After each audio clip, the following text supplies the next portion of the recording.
Hi, I'm Fina. So I watched some Vice News videos for this CAPS project, because Vice News is cool. And for my first video, I watched, it's called How Australia is Now Milking Camels. Which well, hold on. We'll get to what I think later. But basically the history is, that I learned from this video, is that thousands of camels were released into the wild in Australia. Kind of a long story of how that happened, but just know that that happened. And then millions of camels thrive in Australia today, and $10 million in damage to environment each year because of the camels. That's according to the government. So in 2010, thousands of camels were killed because they were like, yo, we don't want this many camels up in this place. And so basically this lady, I don't remember her name, I will get that to you by the end of this video. Basically this lady started this dairy farm where she started milking camels. And she did this because she wanted to give the camels a purpose so they wouldn't get shot. Now, there's a lot of controversy to this because, like, is milking them okay? Like, is that humane, even though they're not humans? But, like, is that okay to do? And, but, like, on the other hand, like, some research on camels have shown that the camel milk is easier to digest, which I thought was interesting for humans.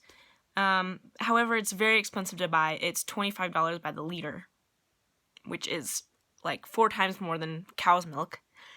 But also, camel's milk has been popular in the Middle East for thousands of years, which means it's safe to drink. It's safe to drink. It's not like this fad thing where it's like, oh, try this, and then everyone's going to have diarrhea. No, it's not like that.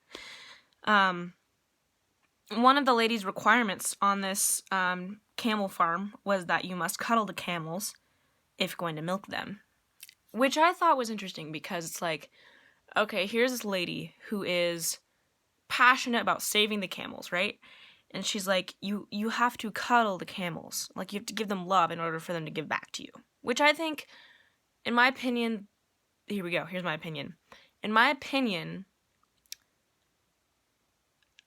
I don't know, I haven't fully decided yet.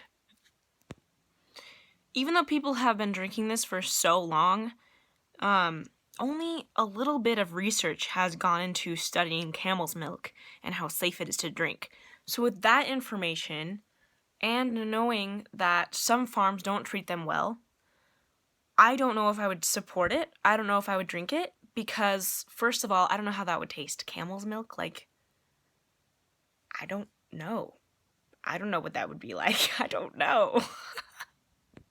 In conclusion, I don't know if camels should be milked or not. Maybe they should. Maybe it saves their lives. But, yeah, that's about it. On to the next story. The next video I watched was called The Great Barrier Crisis and Kids in the Wild. This video has nothing to do with that. The title is very misleading. It's actually about gun control. So, anyway, this lady, this congressman named Gabby Giffords gets shot in the head. And basically, my observations from the video was that she compartmentalized everything, and this plays a role into Gabby's injury to her brain after she was shot.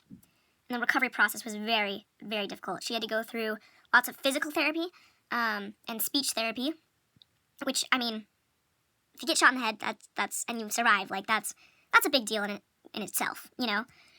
And then her husband was talking, and he was saying how the Second Amendment isn't being violated by taking away guns to the right people, like the irresponsible people. So only the people that don't know how to properly use guns won't have them anymore. So say a congresswoman who could possibly get shot in the head and is a political figure, yes, she should own a firearm because she needs to protect herself. But some hooligan who's like, yeah, I want a gun, like, nah, fam, like, you should not have a gun. And one of the things that Gabby Gifford said in her speech at the very end, well, my head just like, whew, okay, was that she said, stop gun violence and protect children, our future, our students. Let them lead the way. So let them lead the way, you know, like, let them, she's basically saying let them decide if guns are okay. Does that make sense? So basically she's saying, like, if we shoot a bunch of kids, like with all the school shootings and stuff, if we shoot a bunch of kids, that's killing our future. That's killing what we have for the rest of our lives and our kids' lives and so on and so forth. So she's basically saying be responsible and accept the children. Thank you. That's my cast project.